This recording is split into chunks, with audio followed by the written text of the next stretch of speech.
오늘 이야기할 전쟁은 근현대사에서 가장 오래 지속된 도시 포위전, 보스니아의 수도 사라예보 포위전입니다. 사라예보에서 가장 위험한 일은 싸우는 것도 저항하는 것도 아니었습니다.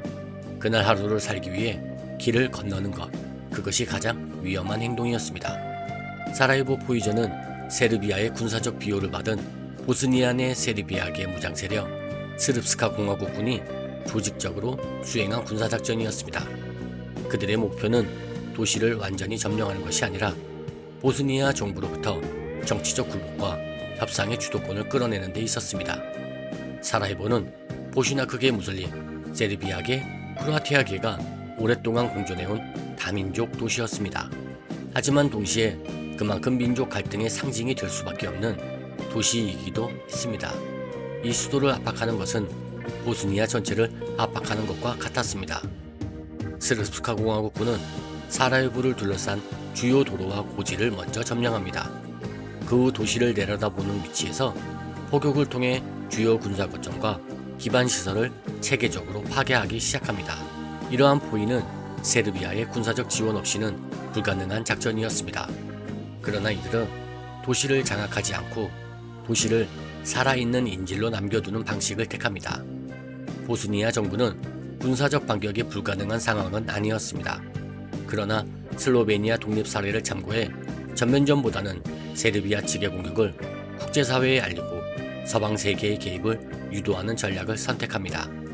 이 선택은 정치적 판단이었고 도시 안의 사람들은 이 선택에 대해 투표하지 않았습니다. 그러나 그 결과는 가장 먼저 그들에게 돌아왔습니다. 사라예보는 좁은 분지 형태의 지형을 가진 도시였습니다. 스릅스카 공화국군은 도시 양측의 고지를 점령한 뒤 아래를 향한 핀포인트 공격을 이어갑니다. 도시 중심을 가로지르는 대로는 훗날 스나이퍼 앨리라 불리게 됩니다. 이곳에는 저격수들이 집중 배치되었고 시민들은 길을 건너는 일조차 목숨을 걸어야 했습니다. 목적은 단순한 살상이 아니라 공포를 일상으로 만드는 것이었습니다. 국제사회는 결국 개입을 결정합니다. 사라예보 공항이 개방되고 구호 물자와 식량이 공항을 통해 반입되기 시작합니다. 그러나 그 와중에도 민간인들에 대한 저격과 포격은 멈추지 않았습니다. 공항 내부에서는 지하 터널을 만들어 물자와 시민들의 이동을 이어가야만 했습니다. UN 평화유지군도 파병되었지만 상황을 근본적으로 바꾸지는 못했습니다. UN의 내부 갈등, 불명확한 명령체계, 부족한 병력과 제한된 권한, 평화유지군은 이름과 달리 실질적으로 개입할 수 있는 수단이 거의 없었습니다. 그 결과 사라예보의 시민들은 약 4년 가까운 시간 동안 극심한 고통을 겪게 됩니다. 사라예보의 포위는 하루 이틀의 사건이 아니었습니다. 수년에 걸친 포위 속에서 도시의 일상은 점차 사라졌고 그 공백은 민간인들의 피해로 채워졌습니다. 사망자는 1만 명 이상, 그 대부분은 민간인들이었습니다. 정치적 계산과 국제정세팀에서 가장 큰 피해를 입는 것은 항상 시민들이었습니다. 전장에서의 시장은 먹을 것을 구하러 나온 시민들의 마지막 장소였습니다.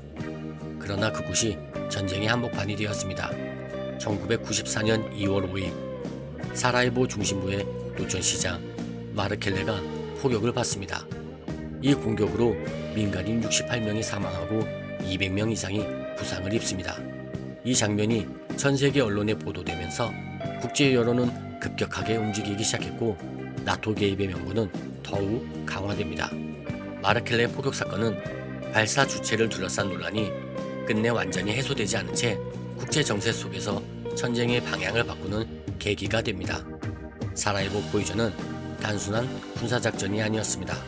이 전쟁은 국제정치, 민족 갈등, 과거의 기억, 그리고 각국의 이해관계가 얽히며 전쟁이 얼마나 길어질 수 있는지를 보여준 사례였습니다. 그리고 그 피해는 고스란히 민간인들에게 전가되었습니다. 사라예보 포위전은 국제사회가 어디까지 개입하고 어디까지 방관할 수 있는지를 적나라하게 보여준 장소로 남게 됩니다. 그리고 이 포위전이 끝나갈 무렵 보스니아에서는 더 참혹한 비극이 기다리고 있었습니다. 바로 스레브레니차 학살 사건입니다. 다음 영상에서는 스레브레니차 학살 사건에 대해서 다루겠습니다. 시청해주셔서 감사합니다.